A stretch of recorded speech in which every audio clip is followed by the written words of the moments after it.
Hey everybody, this is Greenbean with Full-Time Coaster Tour, the only family that sold it all to ride them all, and today we're gonna see an interesting video that I did not expect to make.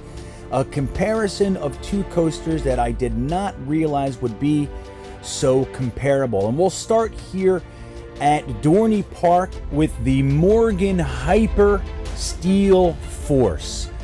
This coaster is pretty much the headliner at Dorney Park in what is an underrated coaster lineup, in my opinion. And as you can see here, it is about 200 feet high with a drop of 205 feet. It has 5,600 feet of track, approximately 75 miles per hour. And in the turnaround helix, you're going to experience 2.7 Gs, which is rather intense.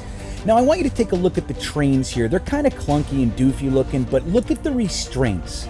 A very simple restraint system, a seatbelt and a little lap bar, which really gives you a positive experience, especially when compared to the restraints on Superman. And we'll get more into that a little bit later, but you can see they are very, very different.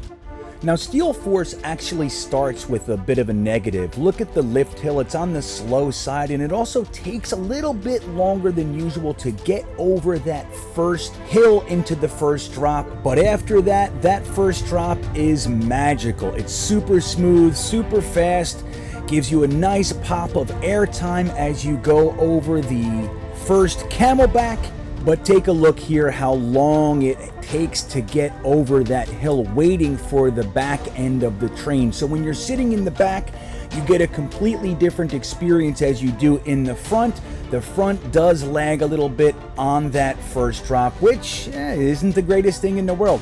But again, after that, we're looking at some pretty nice elements here, a pretty nice pops of airtime, and then you go into my favorite part of the coaster, which is this massive turnaround helix, which begins with 0.5 Gs, a little pop of airtime, and then as you progress through the helix, it reaches 2.7 Gs, which is just fantastic. It's a pretty intense set of forces there, and that takes you into the brake run, which I've seen a lot of people complain about, and I want to show you exactly what it looks like here. Take a look.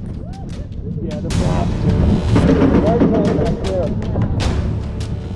You see that pop of ejector right there? So it does slow you down, but it's nothing like, say, an Alpengeist or anything like that. It doesn't stop you. Take a look at the train here.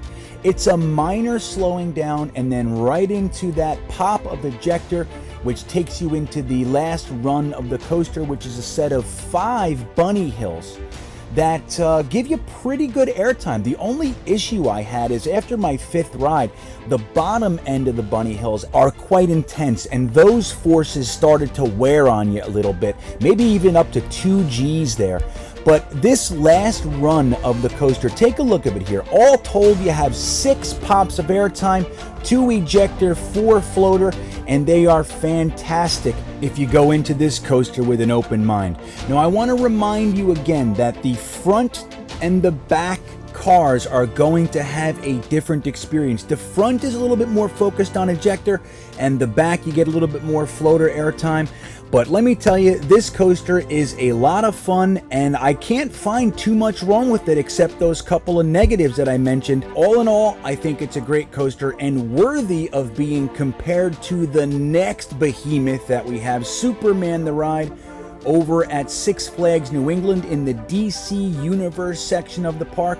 Now, this coaster has won the Golden Ticket Award for Best Steel Coaster in the world on 5 separate occasions.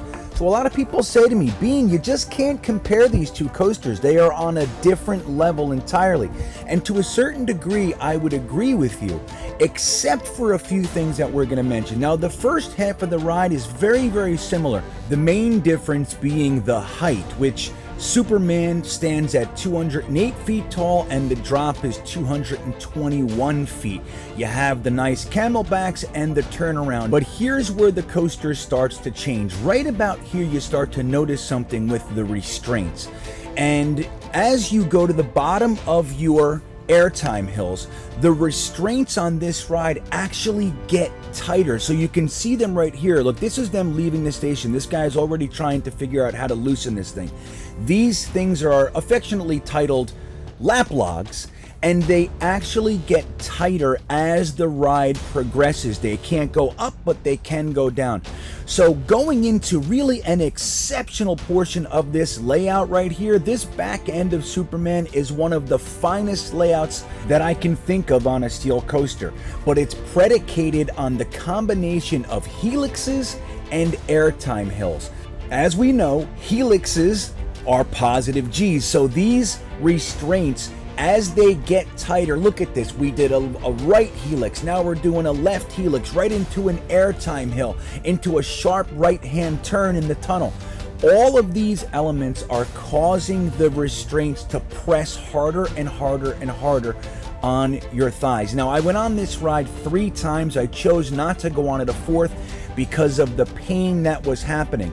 And it wasn't just me. Numerous people on the trains I was on said the same thing. There was one girl who even lifted up her skirt a little bit and showed us a bruise as we were talking about it.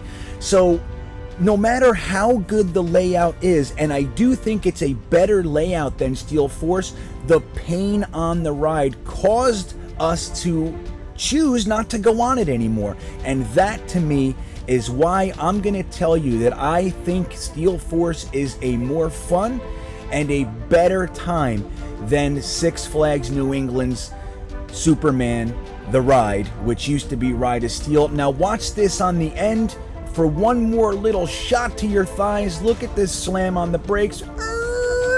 Look at that. You're going in there 100 miles an hour and you slam on it. Again, I want to point at these restraints. Look at them. And this is a great picture because, again, this is them leaving the station. And you can see the guys actually pushing on them. And this was the experience that we had and everybody that we talked to about the ride. The layout's better. The coaster's better. But it doesn't matter because if you get off a coaster and you're physically in pain, that ruins the experience. And that is why I'm picking Steel Force as the winner of this little duel here. I'd love to know your thoughts. Leave them in the comments. Do you agree? Did you have a different experience on either one of these 2 coasters? And don't forget to subscribe to the channel to follow our national full-time coaster tour. Thanks for watching, everybody.